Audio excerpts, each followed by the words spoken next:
Hello everyone, welcome back to our channel Jayakumari కేఎన్సి. అందరికీ నమస్కారం అండి. అందరూ బాగున్నారు ఫ్రెండ్స్. సో ఈరోజు రెసిపీ వచ్చేసి ఎంతో హెల్దీగా మరి రాగి పిండితో సెట్ దోశ ఎలా చేసుకోవాలి చూద్దాం. వీడియో అయితే స్కిప్ చేయకుండా లాస్ట్ వరకు చూసి లైక్ ఇవ్వడం అయితే మర్చిపోకండి ఫ్రెండ్స్. ఈ సెట్ దోశ చేసుకోవడానికి 2 కప్పులు రాగి పిండి తీసుకోవాలి. అలాగే దీంట్లోకి 1 కప్పు బొంబాయి రవ్వ వేసుకోవాలి, సుజీ రవ్వ. అలాగే 1 కప్పు పెరుగు వేసుకొని ఇది బాగా మిక్స్ చేసుకొని దీంట్లోకి కొద్దిగా వాటర్ వేసుకొని మొత్తం అంతా కూడా మంచిగా మిక్స్ చేసుకోవాలి. ఈ దోశ చాలా బాగుంటుంది, టేస్ట్ కూడా.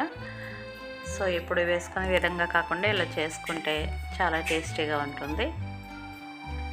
ఇలా కలుపుకున్న తర్వాత దీన్ని ఒక 10 మినిట్స్ పాటు పక్కకు పెట్టేసుకోవాలి. 10 మినిట్స్ తర్వాత ఈ పిండిని తీసుకుని మనం మిక్సీ పట్టుకోవాలి. మిక్సీ వేసుకున్నప్పుడు సరిపడా వాటర్ యాడ్ చేసుకొని దోసపిండి ఎలా పట్టుకుంటామో అదేవిధంగా దీన్ని మిక్సీ పట్టుకోవాలి. దీంట్లోకి సరిపడా సాల్ట్ కూడా వేసుకొని మిక్సీ పట్టేసుకోవాలి.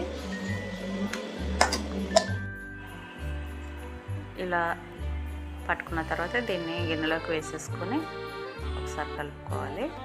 ఇలా పట్టుకుంటే సరిపోతుంది. ఇప్పుడు దీంట్లోకి సన్నగా కట్ చేసుకున్న ఆనియన్ ముక్కలు వేసుకోవాలి. అలాగే కొత్తిమీర, కరివేపాకు కూడా వేసుకోవాలి. మొత్తం అంతా కూడా బాగా మిక్స్ చేసుకొని ఒకసారి సాల్ట్ చెక్ చేసుకొని సరిపోతే మళ్ళీ వేసుకోవచ్చు. దీంట్లోకి 1 టీ స్పూన్ జీలకర్ర కూడా వేసుకోవచ్చు.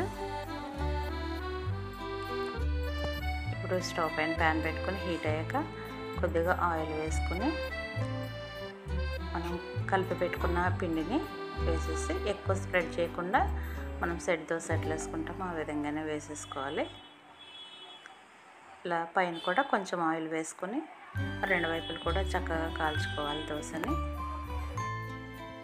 ఇలా ఒక పక్క కాలిన తర్వాత ఇంకో పక్కకి తిప్పుకొని ఇంకో వైపు కూడా మంచిగా కాల్చుకొని తీసేసుకుంటే మనకి సెట్ దోశలు అయితే రెడీ అయిపోతాయి. మనం ఇదే ప్రాసెస్తో జొన్న పిండితో కూడా చేసుకోవచ్చు. రాగి పిండి బదులు జొన్న పిండి వేసుకొని సేమ్ అదే కొలతలతో మిగతా ప్రాసెస్ అంతా సేమ్ ఉంటుంది. రాగి పిండి బదులు జొన్న పిండి వేసుకోవచ్చు అనమాట. ఇలా హెల్తీగా ప్రిపేర్ చేసేసుకోవచ్చు.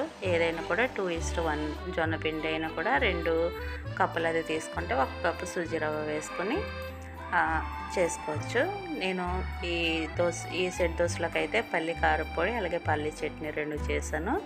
రెండిటితో కూడా టేస్ట్ చాలా బాగుంటుంది. అలాగే ఆలు కుర్మాతో కూడా ఈ సెట్ దోశ అనేది బాగుంటుంది. చూసారు కదా, చక్కగా రాగి పిండితో హెల్దీ బ్రేక్ఫాస్ట్ అయితే రెడీ అయిపోయింది. నచ్చితే మీరు కూడా డెఫినెట్గా ట్రై చేయండి ఫ్రెండ్స్, చాలా బాగుంటుంది.